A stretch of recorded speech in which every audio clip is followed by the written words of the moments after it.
A child in the political chess game historical context. In the early 14th century, Europe resembled a vast chessboard where kings and queens moved their pieces, children, territories, and armies in an endless game of power.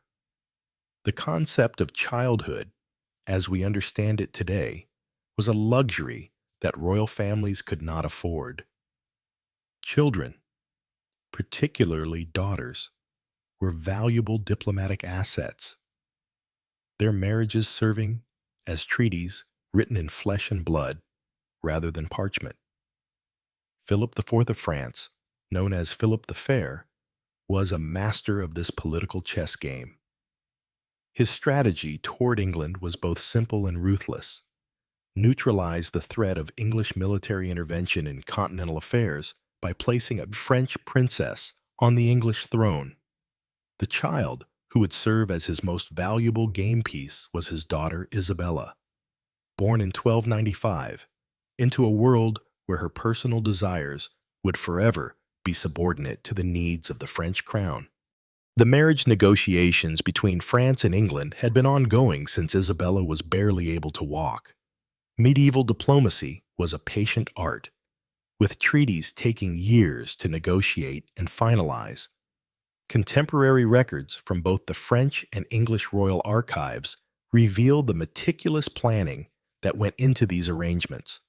Every detail was calculated: the dowry, territorial concessions, trade agreements, and even the specific timing of the marriage ceremony to maximize political advantage.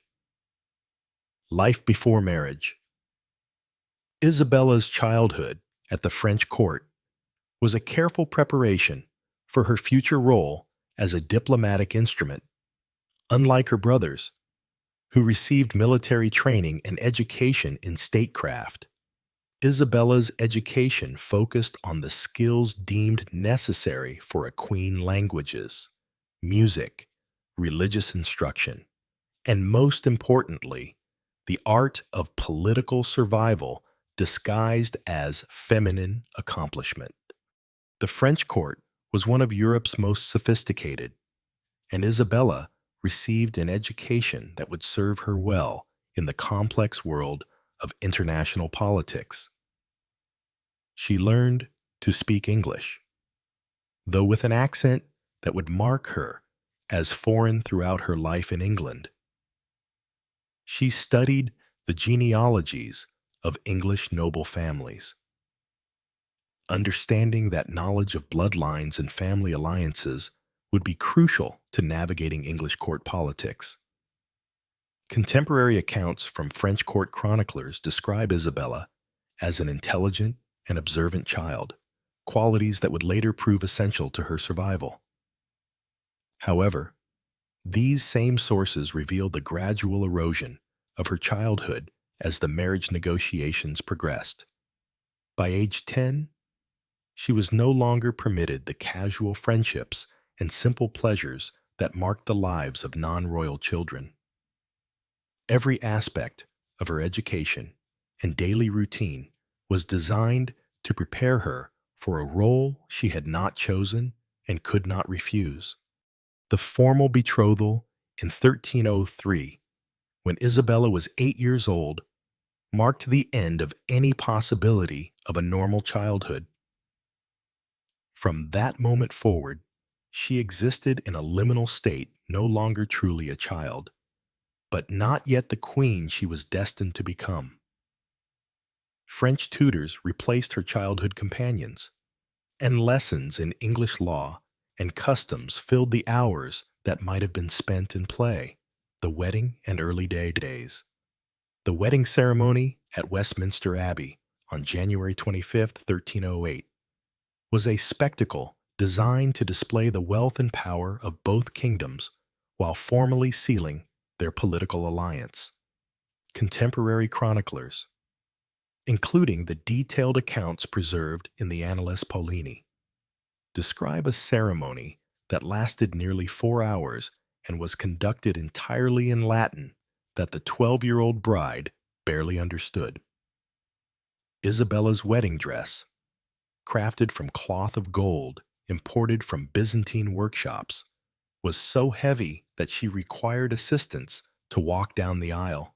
This detail, recorded by multiple contemporary observers, serves as a powerful metaphor for the burden she was undertaking, a weight she was too young to comprehend and too powerless to refuse.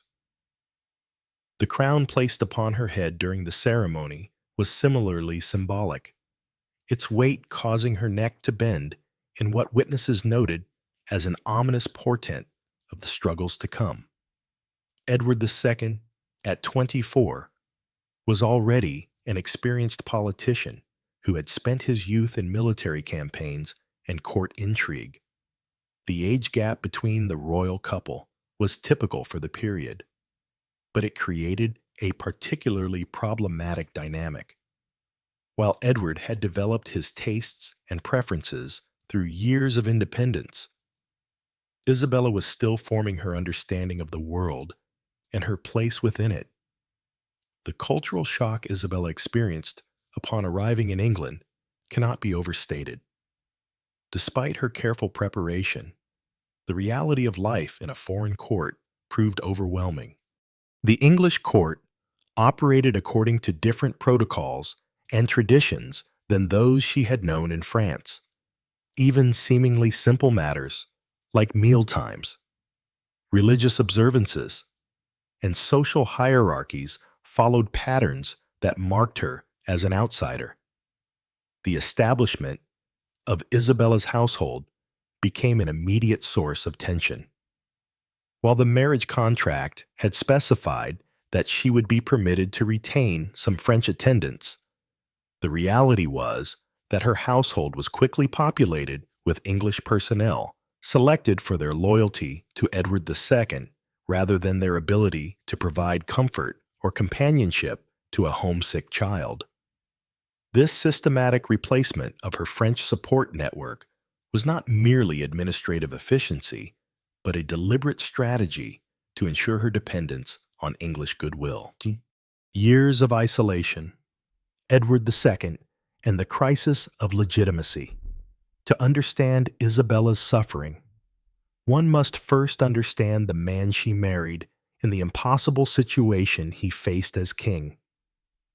Edward II was not inherently evil or weak, but rather a man whose personality and preferences were fundamentally incompatible with the demands of medieval kingship. Contemporary chroniclers like Geoffrey Le Baker and Adam Murimuth present a complex picture of a king who possessed many admirable qualities: generosity, loyalty to friends, and genuine affection for those he loved, but lacked the ruthless pragmatism that effective medieval rulership required. The English nobility's resistance to Edward II was rooted in legitimate grievances about his governance style and policy decisions. Unlike his father, Edward I, who had been a successful military commander and respected ruler, Edward II showed little interest in the military campaigns that the nobility expected from their king.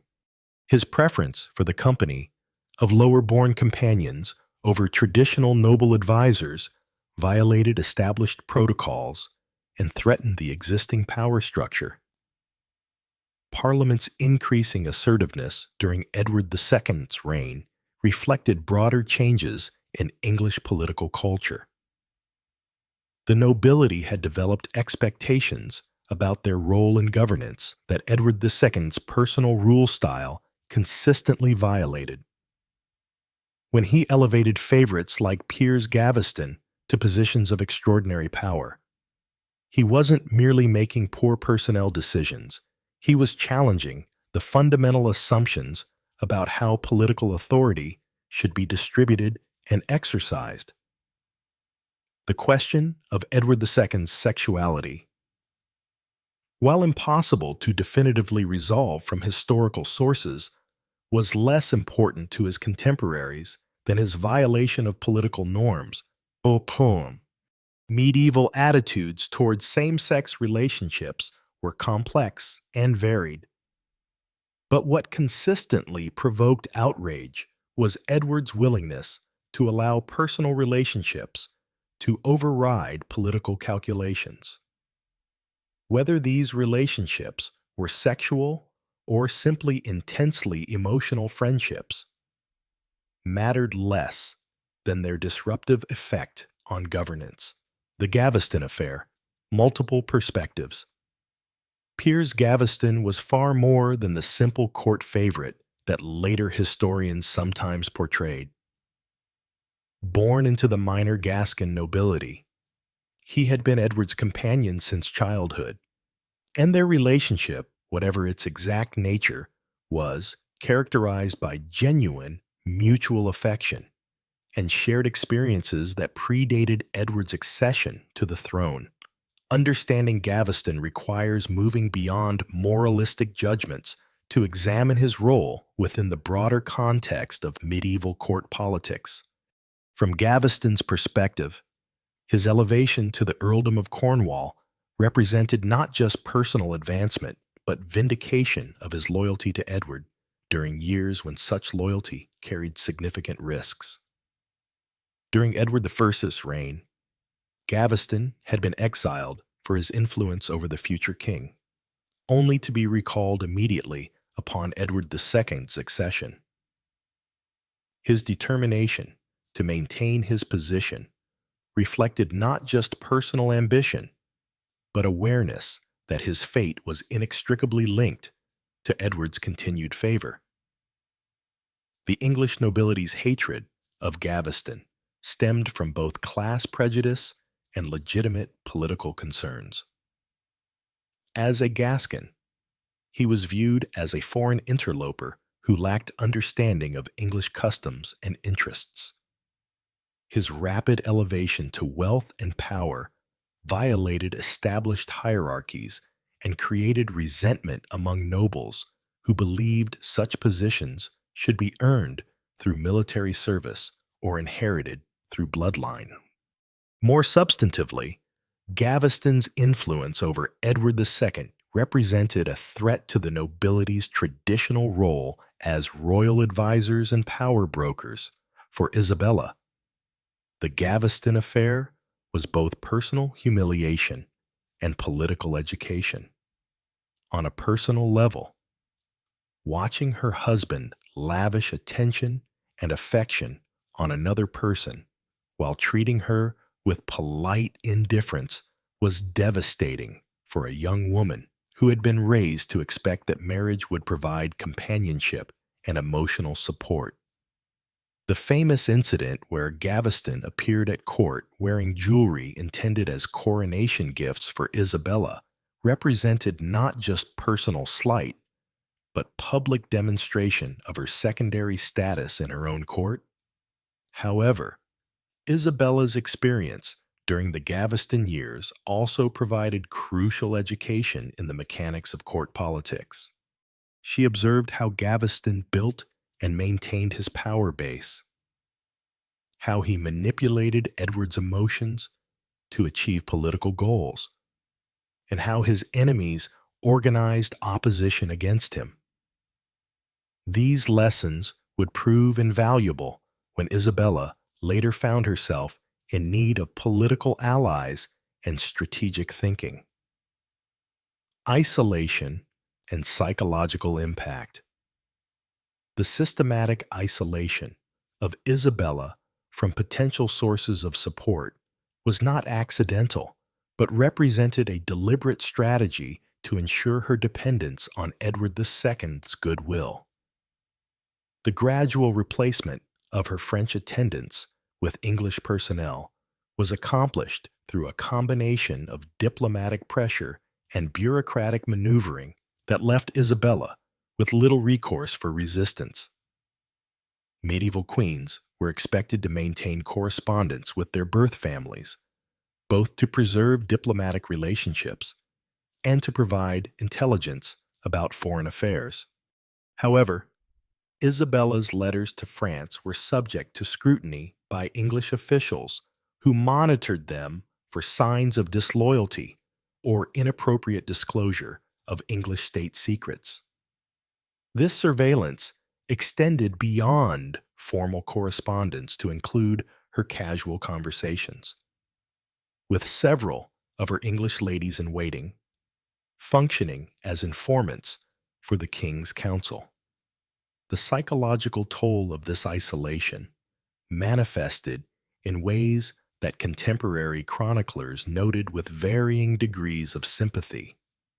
Isabella developed nervous habits that became more pronounced during periods of particular stress compulsive behaviors that modern psychology would recognize as symptoms of anxiety and depression. Her withdrawal from court functions and reluctance to participate in public ceremonies were interpreted by some observers as appropriate feminine modesty, while others recognized them as signs of deeper distress. Isabella's relationship with religion during this period reveals both her search for comfort and her growing understanding of how spiritual practices could provide political protection. Her increased devotion to religious observances served multiple purposes. It provided genuine comfort during periods of isolation, demonstrated her virtue to critics who might otherwise question her conduct, and created opportunities for communication with religious figures who could potentially serve as intermediaries or sources of advice. The development of Isabella's political acumen during these years of isolation was gradual but significant. Denied direct access to power, she learned to observe and analyze the behavior of others, understanding how decisions were made and influence exercised. This period of enforced passivity was actually crucial preparation for the active political role she would later assume, teaching her patience, strategic thinking, and the importance of timing in political action. From motherhood to revenge, the Despencer era and escalation. Following Gaveston's execution by rebellious nobles in 1312, Edward II's affections transferred to Hugh Despencer the Younger, whose influence would prove even more destructive than his predecessors. Unlike Gaveston, who had been content with wealth and status, Despencer possessed genuine political ambitions and the ruthlessness necessary to achieve them. His rise to power marked a fundamental shift in the nature of royal favorites, from companions to power brokers. Hugh Despencer the Younger was born into the high nobility and possessed both the bloodline credentials and political connections that Gaveston had lacked. His father, Hugh Despencer the Elder, was already an established figure at court, providing the younger Despencer with institutional knowledge and political networks that he exploited with remarkable effectiveness. Where Gaveston had been an outsider seeking acceptance, Despencer was an insider seeking control. The systematic nature of Despencer's accumulation of power distinguished his influence from that of previous royal favorites. He used his position with Edward II to secure official appointments that gave him legal authority over vast territories and resources. His acquisition of lands in Wales and the Welsh Marches was accomplished through a combination of legal manipulation and military pressure that effectively created a private kingdom within the realm. Despencer's treatment of Isabella was more calculated and dangerous than Gaveston's had been. While Gaveston had been content to humiliate the queen through displays of favoritism, Despencer understood that Isabella represented a potential threat to his long-term security. Her French royal blood and legitimate position as queen made her a natural focal point for opposition to his regime, requiring more sophisticated methods of neutralization. The confiscation of Isabella's personal estates represented a crucial escalation in Despenser's campaign against her. Medieval queens derived their political independence from their control over lands and revenues that allowed them to maintain their own households and reward their own supporters. By seizing these resources, Despenser effectively reduced Isabella to the status of a pensioner dependent on royal favor for her basic needs. Motherhood and dynastic pressure. The birth of Edward III in 1312 fundamentally altered Isabella's position at court, transforming her from ornamental queen to essential dynastic vessel. Medieval royal women derived their primary value from their ability to produce male heirs, and Isabella's successful delivery of a son temporarily elevated her status and provided some protection from her enemy's worst excesses. However, motherhood in the medieval royal context was a complex and often painful experience that bore little resemblance to modern concepts of maternal bonding and family relationships. Edward III was immediately removed from Isabella's direct care and placed under the supervision of appointed nurses and tutors whose primary loyalty was to the king rather than the queen mother. This separation was not merely practical, but political, designed to prevent Isabella from developing independent influence over the future king. The pressure on Isabella to produce additional heirs continued throughout her fertile years, with each pregnancy monitored as carefully as a military campaign. Medieval medical understanding of pregnancy and childbirth was primitive and often dangerous, with treatments and interventions that modern medicine would recognize as harmful. Isabella's miscarriages, and there were several, were viewed not just as personal tragedies, but as political failures that reflected on her value as queen. The birth of Isabella's daughter, Joan, in 1321, and her son John in 1316 provided additional royal children, but also additional sources of anxiety. Medieval royal children were valuable diplomatic assets, whose marriages would be arranged to serve state interests rather than personal preferences. Isabella was required to celebrate her children's betrothals to foreign princes while privately grieving the loss of their companionship and autonomy. Isabella's relationship with her children during their early years was mediated through layers of protocol and political calculation that prevented the development of normal maternal bonds. She was permitted to see them on formal occasions and participate in ceremonial events marking their development, but their daily care and education were controlled by others, whose primary concern was ensuring their usefulness to the crown rather than their emotional well-being. The French mission, a strategic turning point. The diplomatic crisis over Gascony in 1325 provided Isabella with the opportunity she had been waiting for, a legitimate reason to leave England that could not be refused without serious political consequences.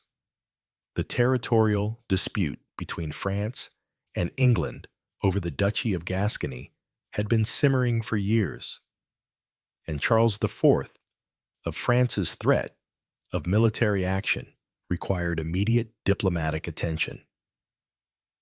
Isabella's proposal that she serve as Edward II's representative in these negotiations was strategically brilliant.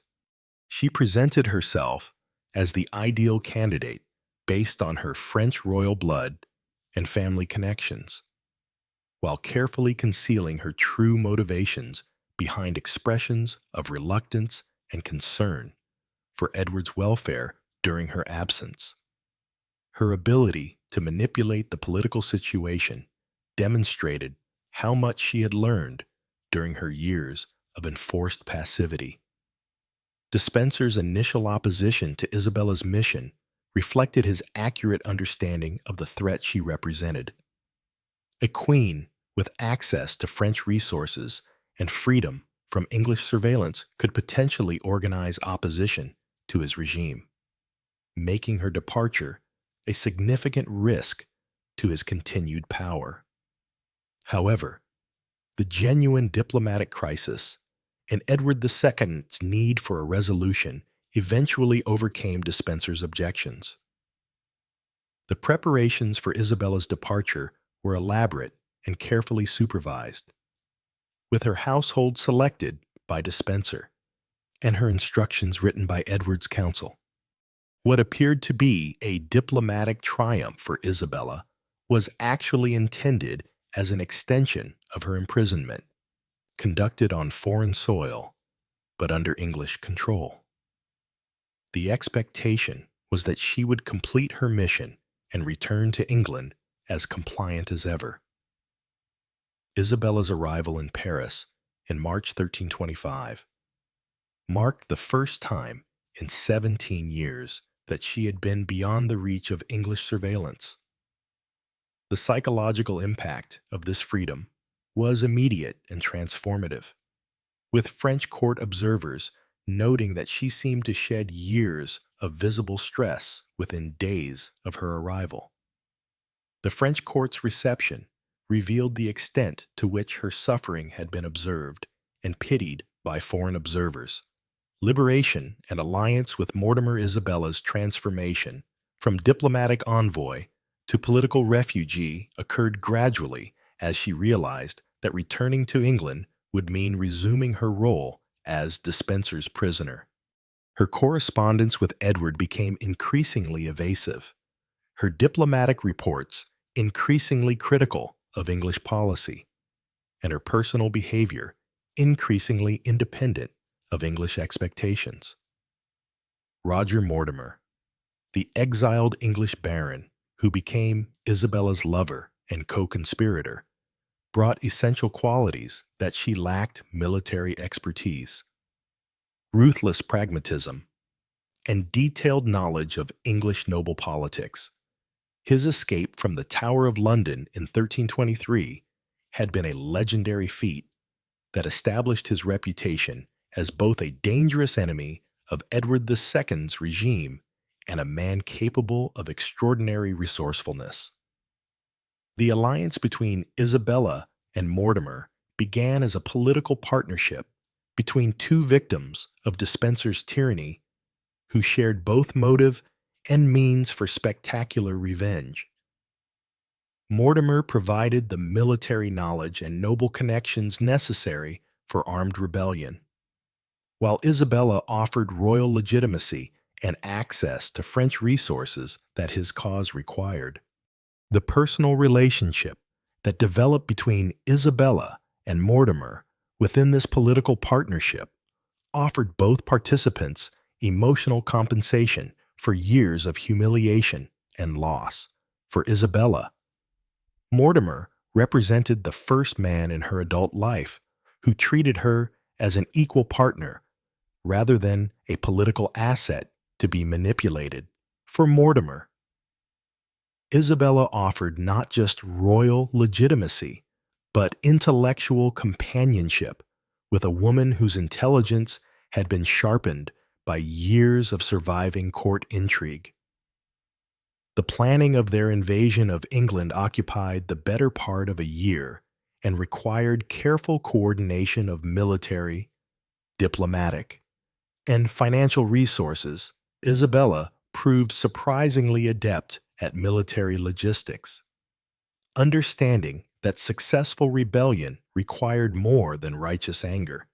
She used her position as queen to negotiate with Flemish merchants, German mercenaries, and French nobles, building a coalition united by their opposition to Despenser's influence over English policy. Power and downfall. The invasion and Edward II's downfall. The invasion force that landed in Suffolk in September 1326 was relatively small, comprising perhaps 1,500 men, but it represented a carefully selected coalition of Edward II's enemies rather than a traditional military expedition. Isabella had learned from previous failed rebellions against her husband, understanding that success required popular support from English nobles and commoners who had suffered under Despenser's regime. Isabella's propaganda campaign preceding the invasion was a masterpiece of medieval political communication. She presented herself not as a rebellious wife, but as a concerned mother seeking to protect her son's inheritance from Despenser's tyranny.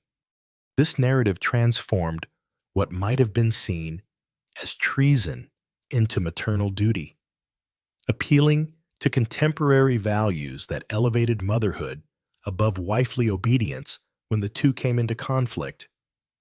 Edward II's response to the invasion was characterized by the same indecision and dependence on Despenser that had marked his entire reign. Rather than mounting an effective military response, the king fled westward with his favorite, abandoning London and allowing Isabella's forces to occupy the capital without significant resistance. This collapse revealed the extent to which Edward's authority had been undermined by years of misrule and popular resentment. The capture of Hugh Despenser the Younger in November 1326 represented the culmination of Isabella's transformation from victim to executioner. The queen, who had once been powerless to prevent her own humiliation, now held the power of life and death over the man who had made her life a misery. Her handling of Despenser's fate revealed both her capacity for calculated cruelty and her understanding of the theatrical aspects of medieval justice. Despenser's trial was conducted with all the forms of legal procedure, but its outcome was predetermined by Isabella's desire for revenge. The charges against him included treason, tyranny, and corruption of royal authority, but the underlying crime was his systematic destruction of Isabella's life and happiness. Contemporary chroniclers noted that the queen personally supervised the proceedings, ensuring that every detail of Despenser's crimes was publicly enumerated before his condemnation. The execution itself was designed to match the cruelty that Despenser had shown to his own victims. He was hanged, drawn, and quartered in the traditional manner reserved for traitors, but Isabella ordered that he be kept alive through as much of the process as possible, prolonging his suffering in deliberate contrast to the quick deaths he had arranged for his enemies. The queen watched the execution from a specially constructed platform, her face reportedly showing no emotion as her tormentor died. Regency years, the Iron Crown. Isabella's regency, conducted in partnership with Roger Mortimer from 1327 to 1330, represented the only period in her adult life when she wielded real political power. The woman, who had been treated as a decorative ornament for nearly 2 decades, now governed England with a combination of intelligence, ruthlessness, and theatrical flair that earned her the nickname She-Wolf of France.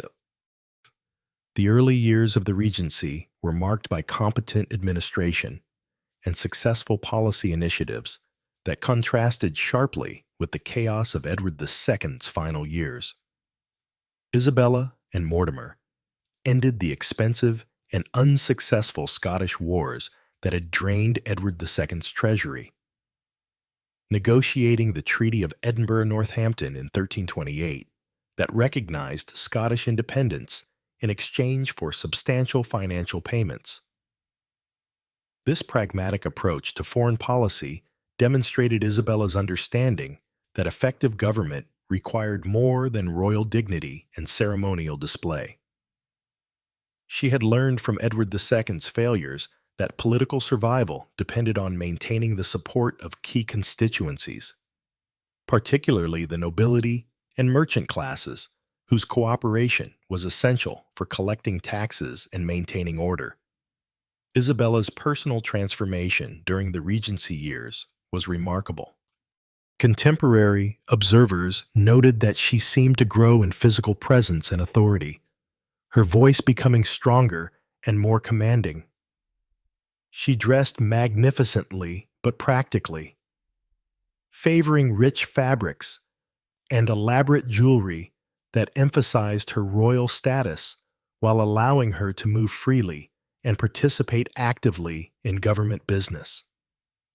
The relationship between Isabella and Mortimer during this period was conducted with unusual openness for medieval royal circles.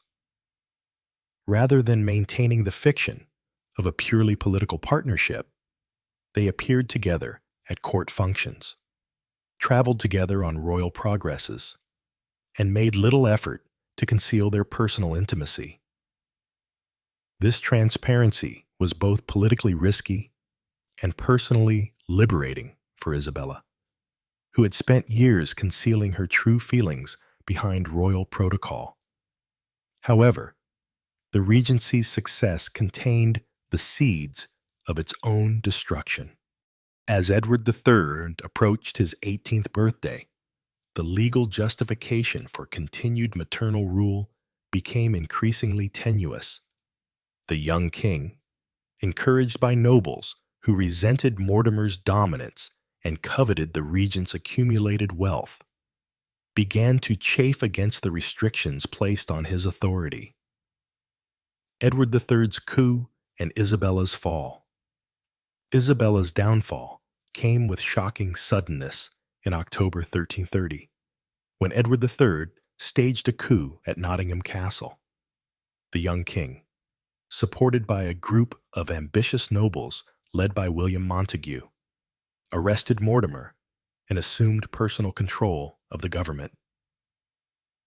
Isabella, awakened by the sounds of struggle in the castle corridors, found herself a prisoner of her own son, the child for whose sake she claimed to have destroyed his father. The planning of Edward III's coup had been conducted with remarkable secrecy, revealing political skills that his tutors had been careful to conceal from his mother and Mortimer. The young king had spent months cultivating relationships with nobles who were dissatisfied with the regency while giving no outward sign of his intentions.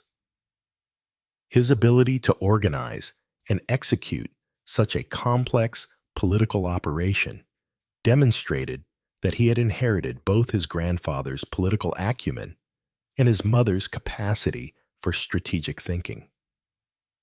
The scene of Isabella's final confrontation with Edward III reveals the complete reversal of her fortunes.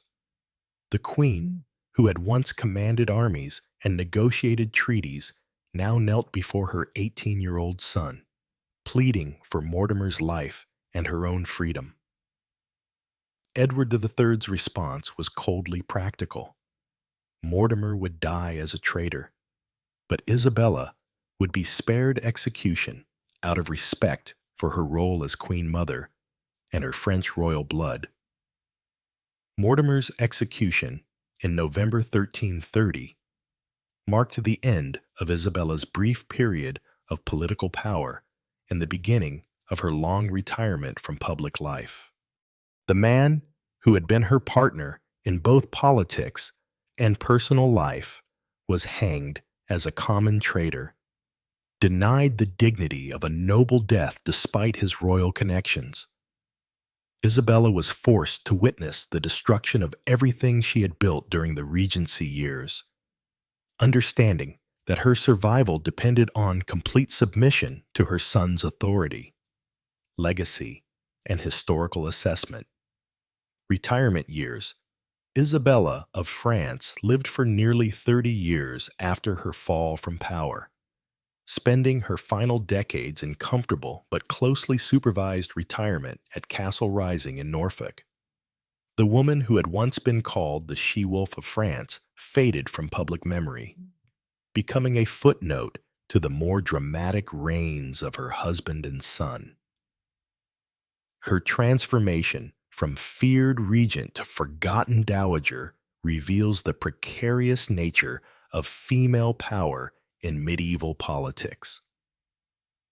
The final decades of Isabella's life were marked by a deliberate retreat from political involvement to it. She maintained a modest household, received a generous pension from her son, and occupied herself with religious devotions and charitable works. Contemporary accounts suggest that she found a measure of peace in this enforced retirement, perhaps for the first time since her childhood in France. Isabella's relationship with Edward III during her retirement years was complex and carefully managed. The king visited his mother occasionally, treating her with formal respect while maintaining clear boundaries around her influence. She was permitted to attend important court ceremonies and family celebrations, but always as an honored guest rather than a participant in government. This arrangement allowed both mother and son to maintain dignity while acknowledging the changed nature of their relationship.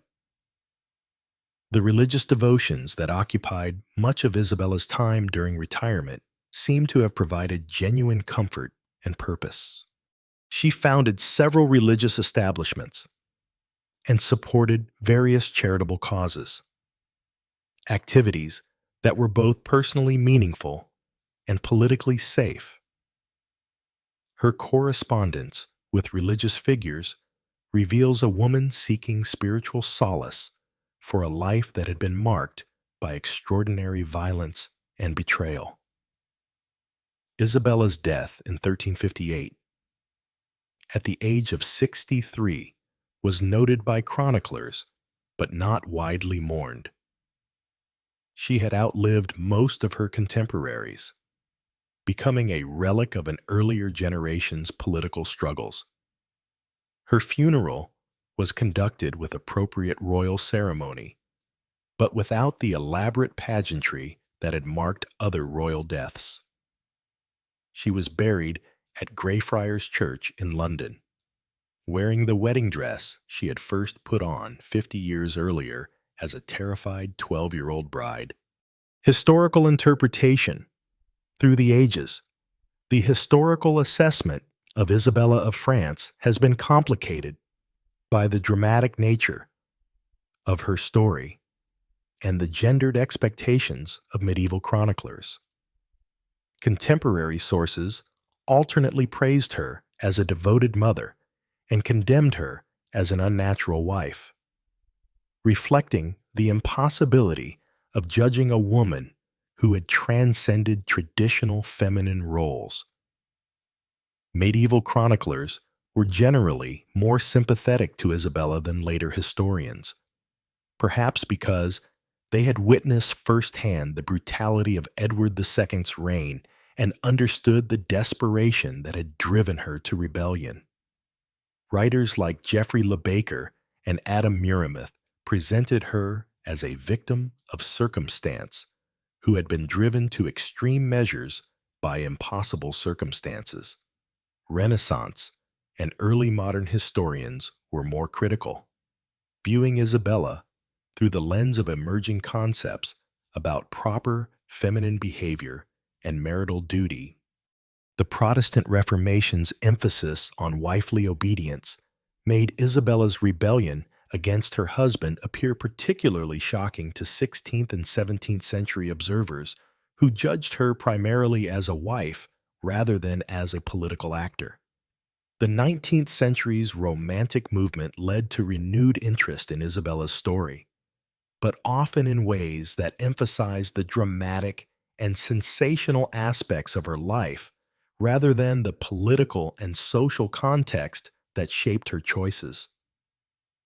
Victorian historians were fascinated by the she-wolf persona, but uncomfortable with the implications of her story for contemporary debates about women's rights and political participation. Modern feminist historians have been more sympathetic, recognizing Isabella as a victim of systematic abuse who found extraordinary means of resistance and revenge. Scholars like Alison Weir and Sarah Cockerell have emphasized the constraints under which medieval royal women operated and the limited options available to someone in Isabella's position. Contemporary historians increasingly view Isabella as a complex figure who cannot be easily categorized as either victim or villain. Her story illustrates the ways in which medieval political systems created impossible situations for individuals caught between competing loyalties and limited choices. The moral complexity of her actions reflects the moral complexity of the world in which she lived. Conclusion: the human cost of political marriage.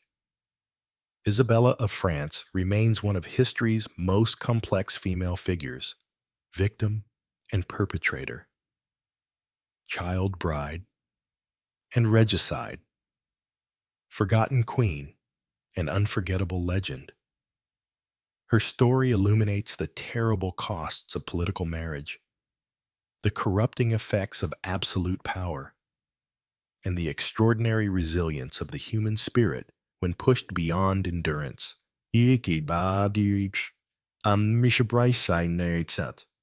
The ultimate tragedy of Isabella's story lies not in its dramatic political events, but in its revelation of the systematic ways in which medieval society destroyed the humanity of royal children.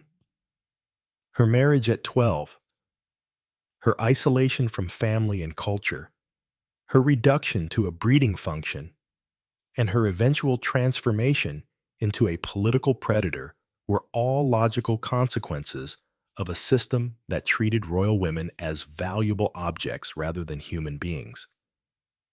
Isabella's transformation from powerless child to powerful regent to powerless prisoner represents the complete cycle of medieval female experience, revealing both its possibilities and its limitations.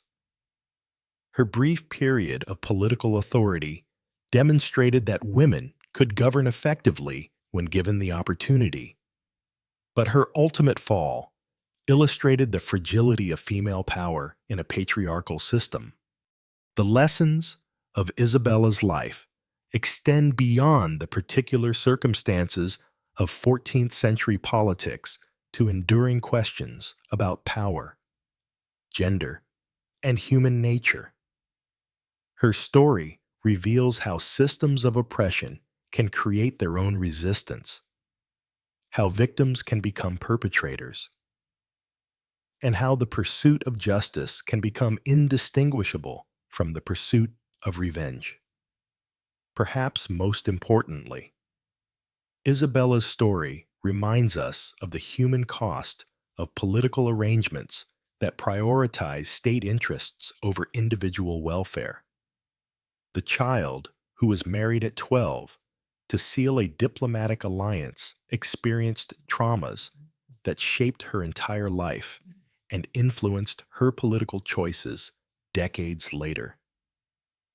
Her eventual transformation into the she-wolf of France was not inevitable, but was the product of specific circumstances and choices that might have been different under other conditions. Isabella of France was neither the innocent victim nor the calculating monster that various historians have portrayed, but something more disturbing and more human, a child broken by the machinery of medieval politics, who learned to use that same machinery for her own purposes. Her legacy lies not in the kingdoms she helped to shape, but in the enduring questions her life raises about the price of power and the cost of survival in a world that offered women few choices and fewer second chances. The forgotten Queen of England was never truly forgotten because her story embodies truths about power, gender, and human nature that transcend the particular circumstances of 14th century politics. In her transformation from victim to victor to victim again, Isabella of France lived through the complete arc of medieval female possibility, revealing both the potential for extraordinary achievement and the ultimate limitations imposed by systems designed to constrain and control women's agency. Her iron crown, the symbol of authority that she wore so briefly but so dramatically, remains a powerful metaphor for the burden of power and the cost of ambition in a world where women's authority was always conditional, always contested, and always temporary. Isabella's story reminds us that behind every crown, no matter how glittering, lies a human being struggling with the weight of expectations, the burden of choices, and the ultimate loneliness of power.